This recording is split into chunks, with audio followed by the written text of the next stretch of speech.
Hello everyone.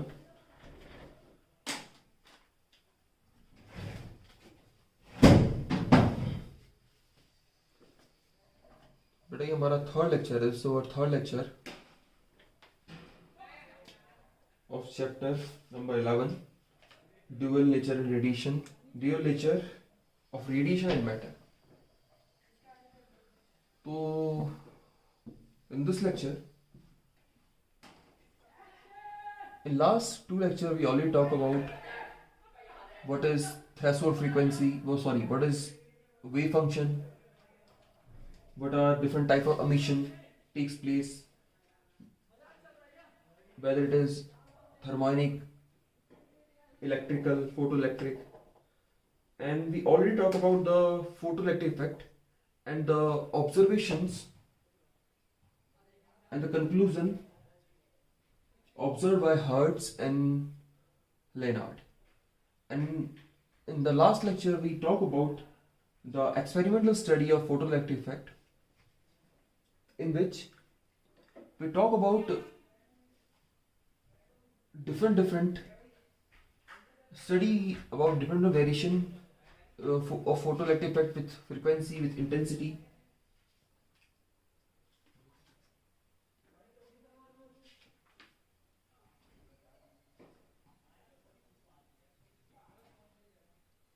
So we already talk about four graphs. First graph is this, second graph is this, like this, and third graph is like this. This type. Okay.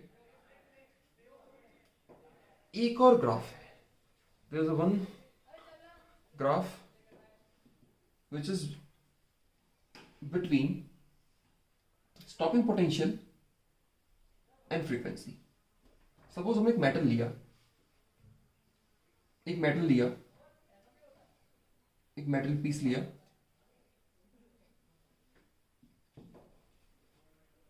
इस पे light डाली, इसकी frequency थी कुछ, और हमने क्या किया, हमने नोटिस करना है कि इसमें से इलेक्ट्रॉन निकल रहा है नहीं निकल रहा, क्योंकि इलेक्ट्रॉन निकलेगा तो फोटो करंट बनाएगा, फोटो इलेक्ट्रिक करंट बनाएगा. हमने थोड़ा सा हमने लेट फ्रीक्वेंसी 1 डाला, कुछ नहीं हुआ, फिर फ्रीक्वेंसी 2 डाला, कुछ नहीं हुआ, 3 डाला, 4 डाला. जैसे ही हमने 4 डाला कुछ इलेक्ट्रॉन निकलने लगे. मतलब आपने जब तक 1 से लेके 3 तक डाला था फ्रीक्वेंसी तो कुछ नहीं हुआ था. मतलब वो जो उसको एनर्जी चाहिए थी एमिट करने के इलेक्ट्रॉन को, वो मिल नहीं पाई थी. ठीक है. जिस फ्रीक्वेंसी नंबर 4 पे ये निकला, जिस फ्रीक्वेंसी पे आपका इलेक्ट्रॉन एमिट हो जाए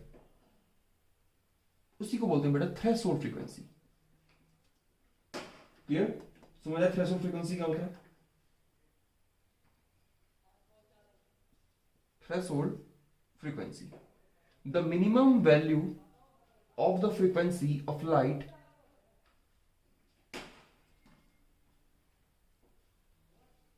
below which the photoelectric emission stop completely. Clear? जिसके नीचे आपका इलेक्ट्रॉन नहीं निकलेगा. चलिए, तो हमने मेटल हमने ए लिया, कोई इसका नाम देते हैं मेटल ए. तो हमने देखा, फिर अब हम फ्रीक्वेंसी इसके बाद बढ़ाते गए, फ्रीक्वेंसी बढ़ाते रहेंगे तो एनर्जी बढ़ा रहे हैं. तो एनर्जी हम बढ़ा रहे हैं तो बेटा ये एनर्जी दो काम कर रही है एक्चुअली. जब भी हम किसी मेटेलिक पीस में एनर्जी देंगे तो एनर्जी एक्चुअली दो काम करती है. पहला काम क्या करती है? दो काम करती है.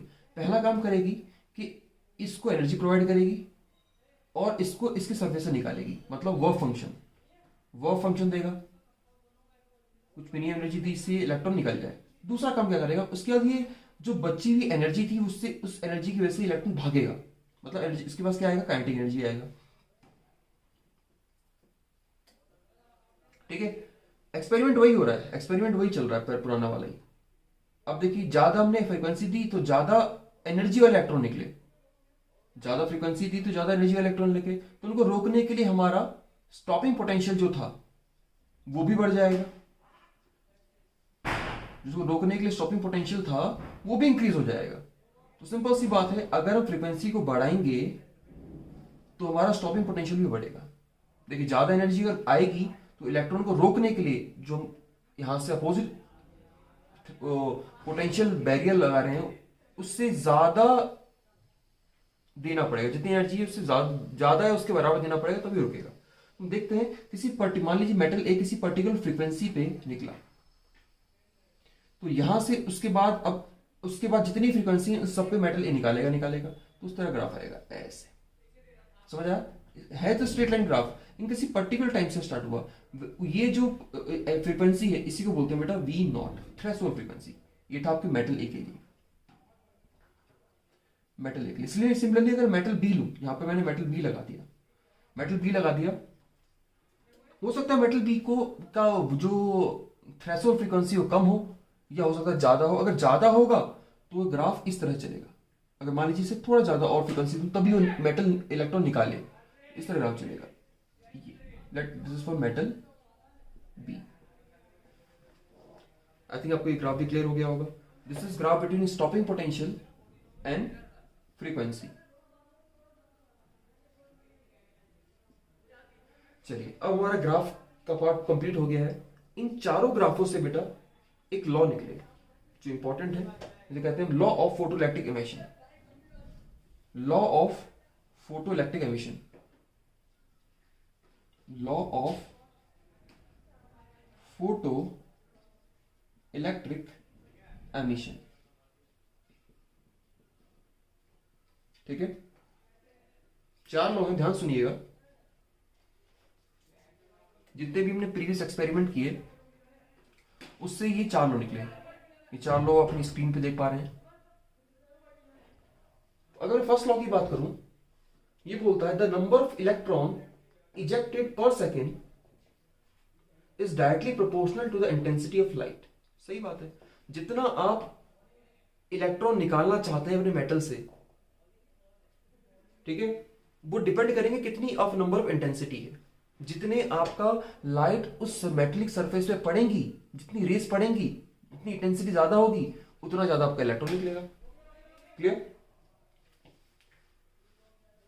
ठीक है, पर जो लाइट पड़नी चाहिए वो थ्रेशोल्ड फ्रीक्वेंसी ज्यादा होनी चाहिए। थ्रेशोल्ड फ्रीक्वेंसी हो उसके पास या थ्रेशोल्ड फ्रीक्वेंसी ज्यादा हो तभी वो इलेक्ट्रॉन निकालता है।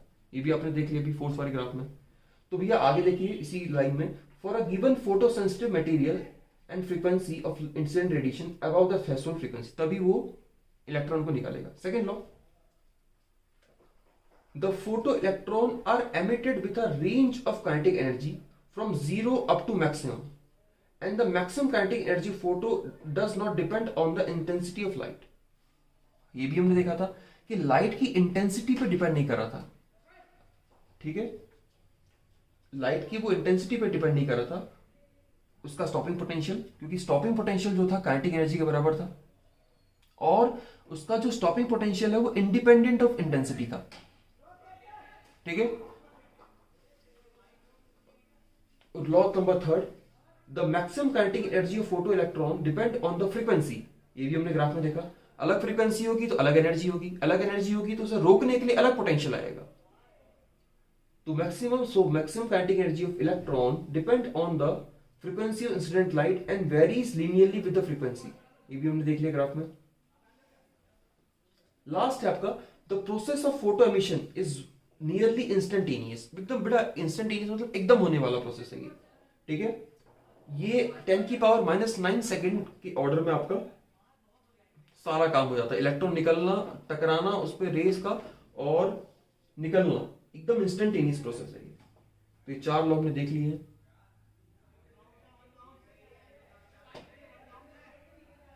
ठीक है, कभी कभी एक और अब स्क्रीन पे देखिए, कभी कभी एक और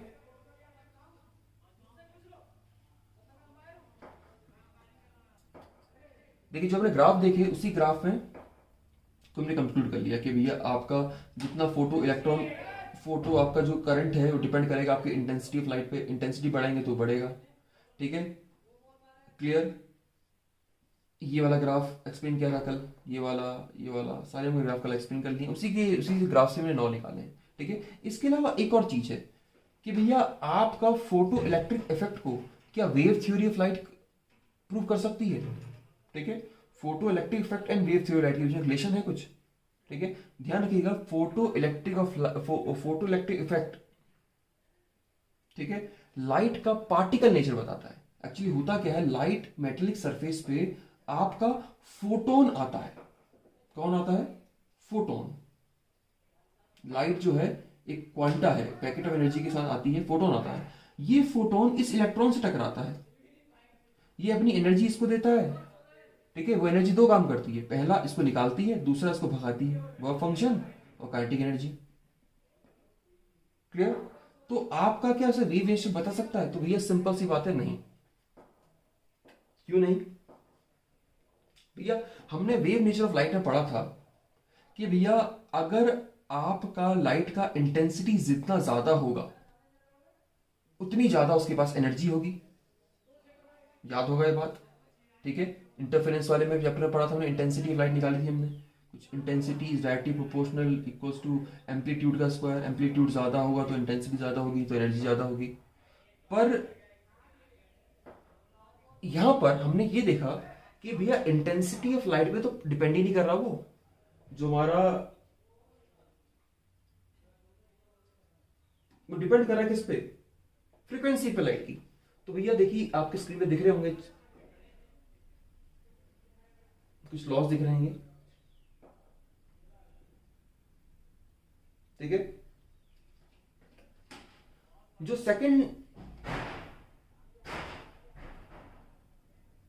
लॉ है, ठीक है, वो जो हमारा जो उसका सेकंड लॉ था, सेकंड लॉ क्या बोलता था? The photoelectron are emitted with the range of kinetic energy from zero up to maximum and the maximum kinetic energy photoelectron does not depend on the intensity of light.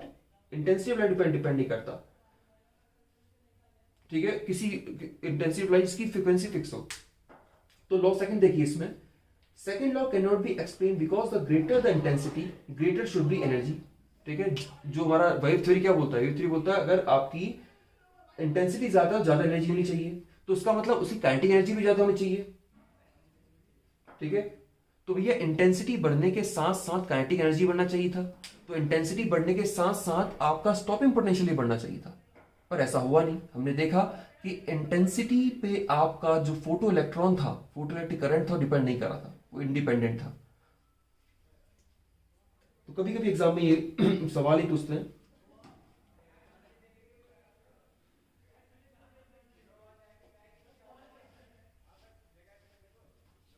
Clear? चलिए,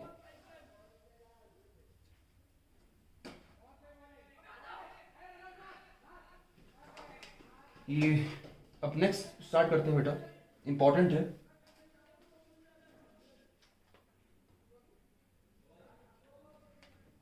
चलिए, अब भैया आए आपके Einstein. तो भैया Einstein ने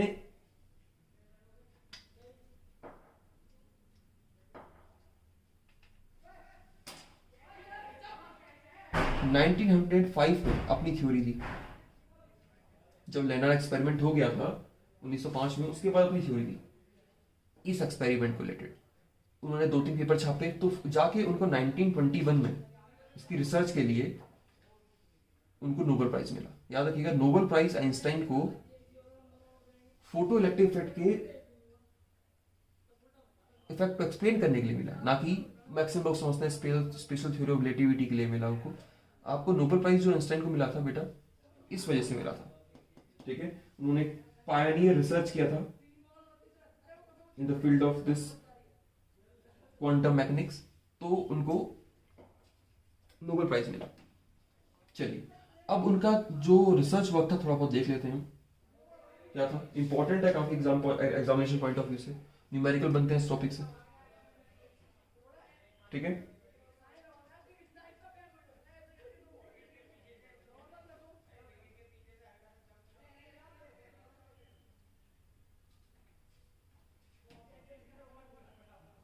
ठीक है, तो आइंस्टाइन ने क्या कहा?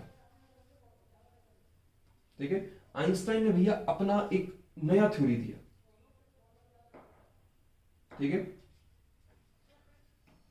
इसको थोड़ा डिटेल में देखते हैं। टॉपिक है आपका Einstein's photo electric equation, photo electric equation. ठीक है,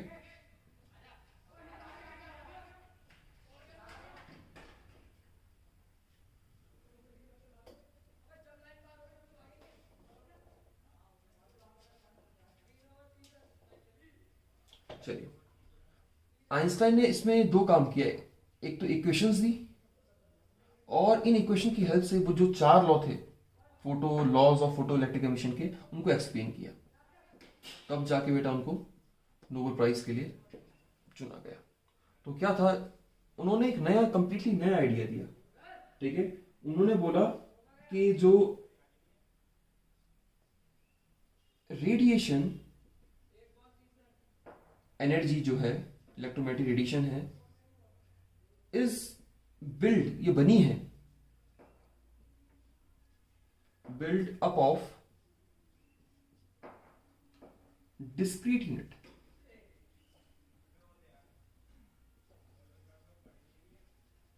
डिस्क्रीट यूनिट से बनी है, कॉल्ड, क्या कहते हैं उसे, क्वांटा ऑफ एनर्जी। क्वांटा मतलब ऑफ एनर्जी। क्वांटा का मतलब होता है बेटा पैकेट। याद होगा कि एनर्जी जो है पैकेट में आती है। उस क्वांटा ऑफ पैकेट को, quanta of energy of radiation को उन्होंने एक नाम दिया, जिसे आजकल हम जानते हैं उसे नए नाम से फोटोन। फोटोन। और हर एक जो क्वांटा होता है, हर एक जो आपका जो एनर्जी का फोटोन का पास होता है, उसके पास एनर्जी होती है E is equals to H new.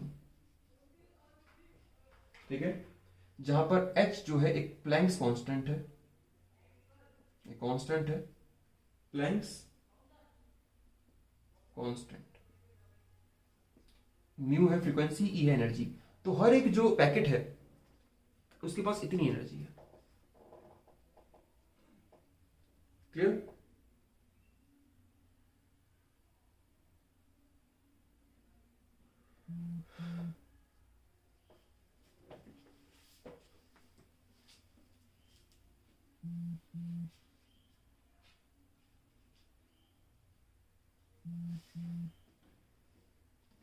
चलिए, तो जरा देख लेते हैं थोड़ा सा और। क्लियर?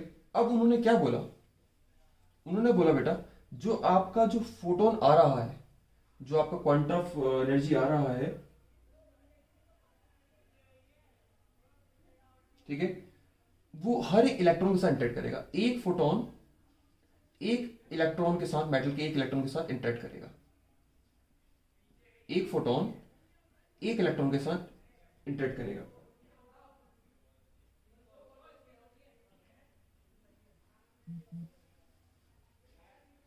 चलिए, उन्होंने क्या कहा, उन्होंने कहा कि जो आपके फोटोन के पास एनर्जी है वो बेटा दो चीज में डिस्ट्रीब्यूट होगी। जैसे आपके पास एक फोटोन है, किसी मेटल प्लेट में आ रहा है, एक इंसिडेंट फोटोन है जिसके पास एनर्जी है एच न्यू, वो आ रहा है, वो एक बाउंडेड इलेक्ट्रॉन जो भी बंधा हुआ है, अभी ये है बाउंडेड इलेक्ट्रॉन, बाउंडेड इलेक्ट्रॉन पे टकराएगा। ये बाउंडेड इलेक्ट्रॉन को टकराने के बाद अब क्या करेगा, ये इसको पहले इसकी सरफेस से निकालेगा, निकालने के बाद इसको भगा देगा ऊपर को with kinetic energy half mv²। Simple सा थ्योरी है।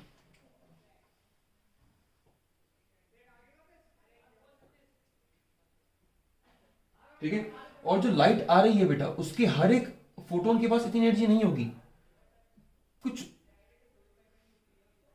1% के आसपास फोटोन के पास एनर्जी होती है जो निकाल पाए। सिंपल सी बात है, आपके अगर फोटोन को जो आ रहा है, ये फोटोन है, इस फोटोन को अगर इलेक्ट्रॉन निकालना है तो इसको एक पर्टिकुलर एनर्जी के साथ आना पड़ेगा, इसे हम थ्रेशोल्ड एनर्जी या इसे पर्टिकुलर फ्रीक्वेंसी से साथ आना पड़ेगा, इसे हम कहते हैं थ्रेशोल्ड फ्रीक्वेंसी, तभी वो इलेक्ट्रॉन निकालेगा।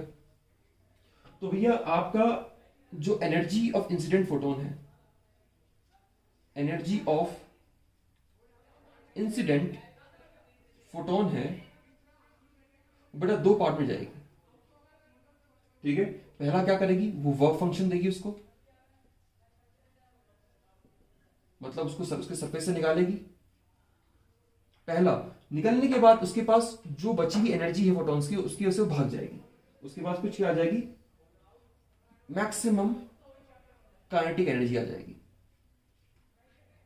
किसके पास, एक फोटो इलेक्ट्रॉन के पास। किसके पास, फोटो इलेक्ट्रॉन के पास। तो बेटा इसको नाम देता हूं कुछ। एनर्जी थी आपकी एच न्यू, वर्क फंक्शन का नाम दिया था मैंने डब्ल्यू नॉट या जो भी देते हैं, plus kinetic energy half m b max. Max लिखूंगा बेटा मैं यहाँ पर स्क्वायर।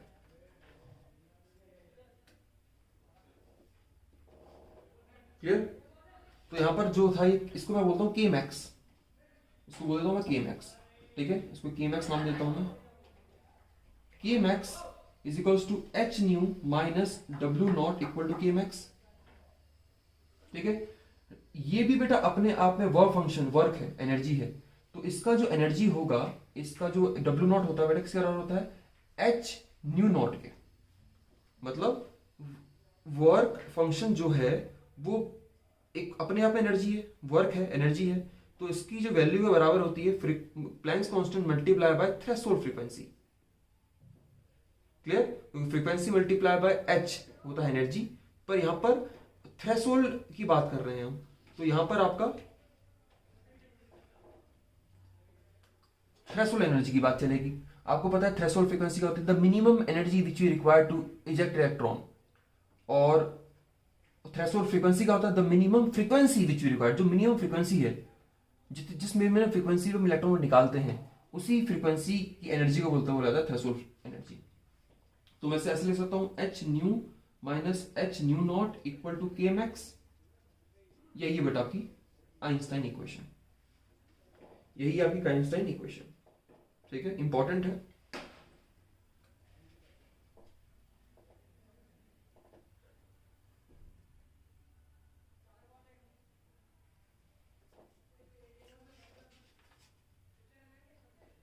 ठीक है, अब इस इक्वेशन की हेल्प से आइंस्टाइन ने कैसे लॉज को एक्सप्लेन किया, ठीक है, देखते हैं। चलिए, आपको आइंस्टाइन इक्वेशन मिल गई। चलिए इस इक्वेशन की हेल्प से हम जरा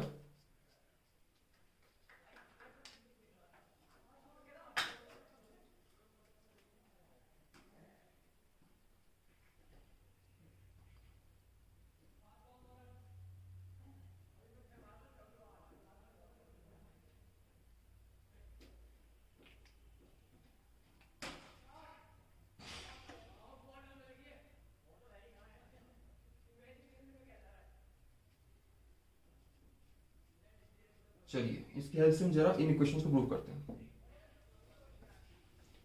तो आपने देखा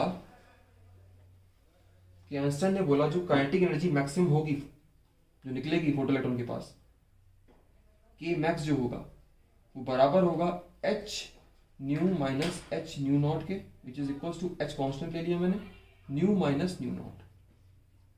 ये आ गया आपका के मैक्स। इसको इस तरह से भी लिख सकते हैं। चलिए, अब जो पहला लॉ था, ठीक है, ये पहला लॉ क्या था, अगर नंबर आपका जो नंबर ऑफ फोटो इलेक्ट्रॉन है, ठीक है, आप स्क्रीन पे देखो, दोनों लॉ देखिए, एक साथ देख पा रहे होंगे, स्क्रीन पे दोनों लॉ देख पा रहे हैं। तो भैया आपका पहला लॉ जो है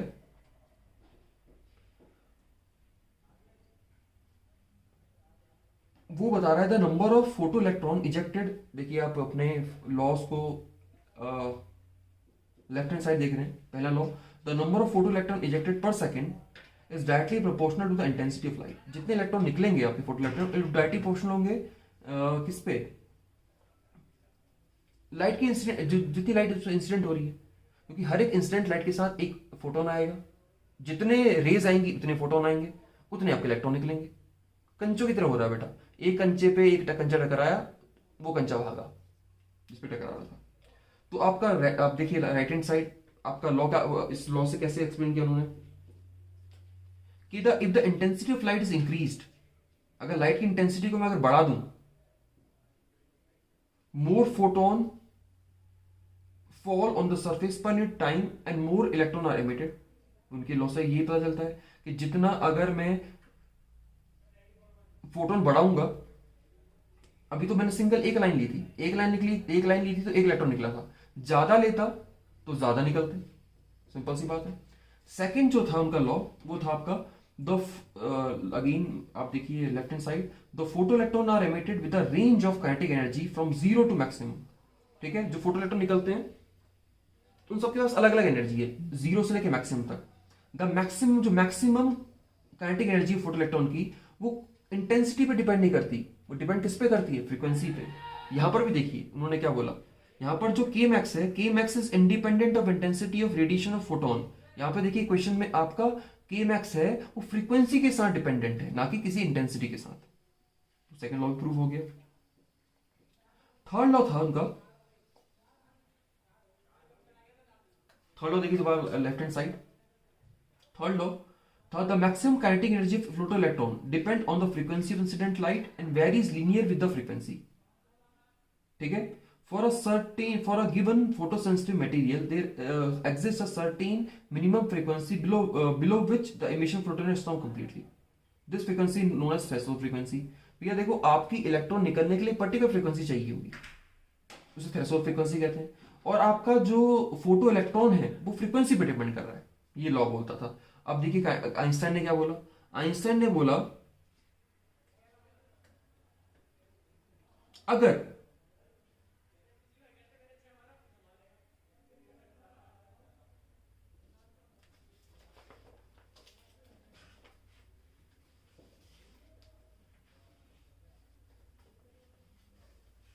ठीक है, देखिए आइंस्टाइन ने क्या बोला, स्क्रीन पे देखिए आइंस्टाइन ने क्या बोला। आइंस्टाइन का जो लॉ था ये वाला देखिए, आइंस्टाइन का लॉ था, इसमें तो एच कांस्टेंट है, एच क्या है, कांस्टेंट है। ठीक है, तो के जो है, के डिपेंड कर रहा है, के डिपेंड्स, के मैक्स सॉरी, के मैक्स डिपेंड ऑन फ्रीक्वेंसी, के मैक्स फ्रीक्वेंसी पे डिपेंड कर रहा है। अगर देखिए अगर आपका जो आने वाली फ्रीक्वेंसी है वो ज्यादा हुई वी नॉट से, तो आपका के मैक्स क्या आएगा, पॉजिटिव आएगा। अगर आपका ये एनर्जी जो आ रही एनर्जी वो कम हुई थ्रेशोल्ड फ्रीक्वेंसी से, तो आपका के मैक्स क्या होगा, नेगेटिव होगा।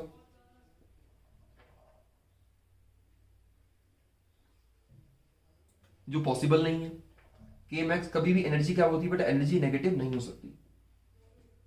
ठीक है, तो सिंपल सी बात है, इस वाले केस में नो फोटो इलेक्ट्रिक इफेक्ट। ठीक है, और आपका लॉ क्या बोलता था, लॉ बोलता था भैया कुछ फ्रीक्वेंसी चाहिए जिसके ऊपर होगा तो आपका इलेक्ट्रॉन इजेक्ट होगा। तो ये बात उन्होंने यहां ट्रू कर दी, उन्होंने बोल दिया कि भैया आपको एक ऐसी एनर्जी चाहिए जिसके थ्रेशोल्ड से ज्यादा, ताकि आपका के मैक्स जो है पॉजिटिव आए। के मैक्स पॉजिटिव आ रहा है, ठीक है, तभी आपका फोटो इलेक्ट्रिक हैपन होगा। इस केस में क्या होगा, फोटो इलेक्ट्रिक होगा। ठीक है,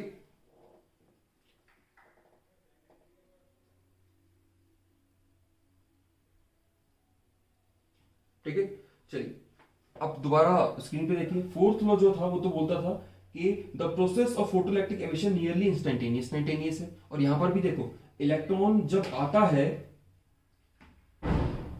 आपका फोटोन जब जब फोटोन आता है, इलेक्ट्रॉन फटाफट से एनर्जी एब्सॉर्ब करता है और कोई भी टाइम डिले नहीं होता यहां पर इंसिडेंट और एमिशन में। तो आपका फोर्थ लॉ भी यहां से प्रूव हो गया। तो भैया आपके आइंस्टाइन ने इन लॉस को क्या कर दिया, प्रूव कर दिया।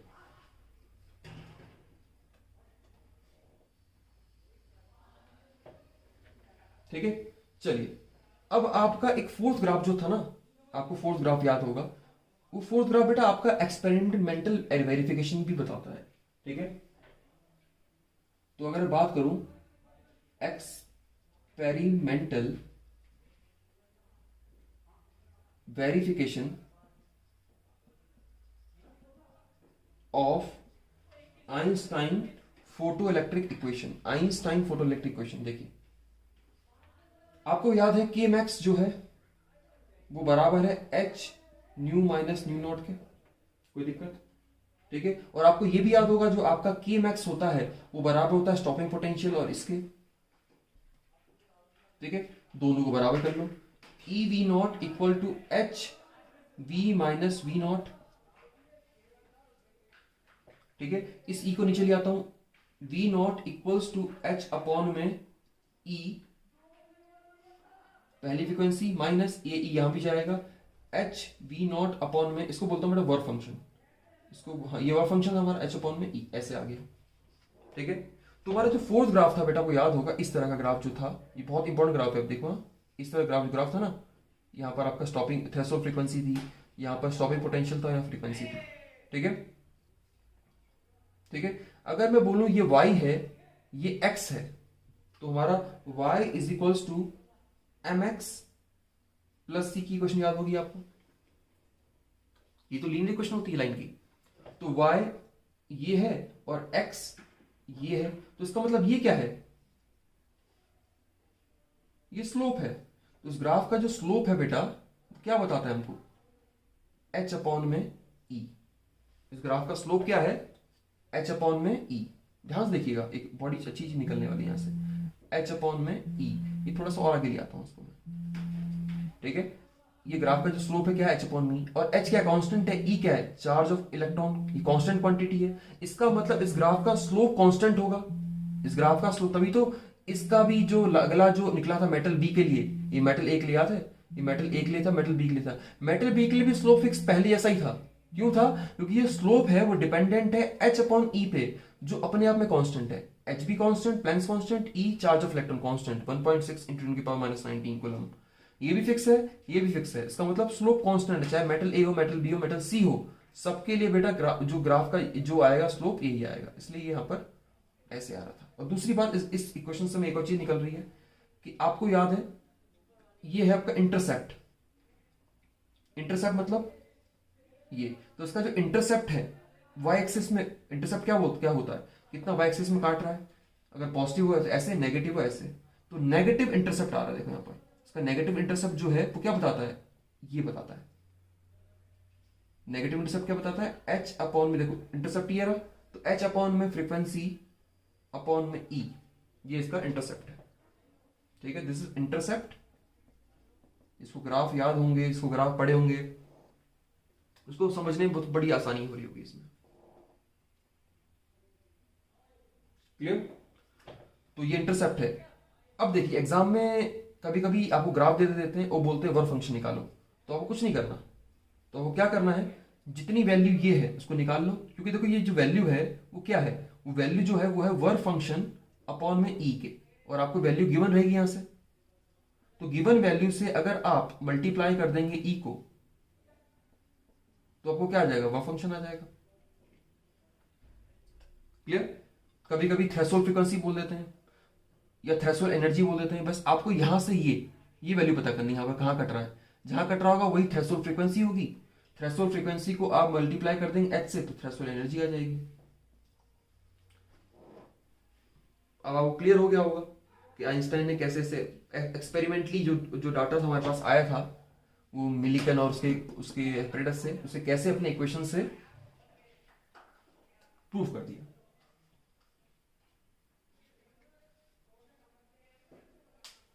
चलिए, कभी कभी एग्जाम में मैंने देखा है कि फोटोन के वो पूछ लेते हैं, राइट 2 और 3 प्रॉपर्टीज ऑफ फोटोन। तो बेटा आपके स्क्रीन पे ये फोटोन के कुछ प्रॉपर्टीज हैं, इसको देख लीजिए और नोट कर लीजिएगा।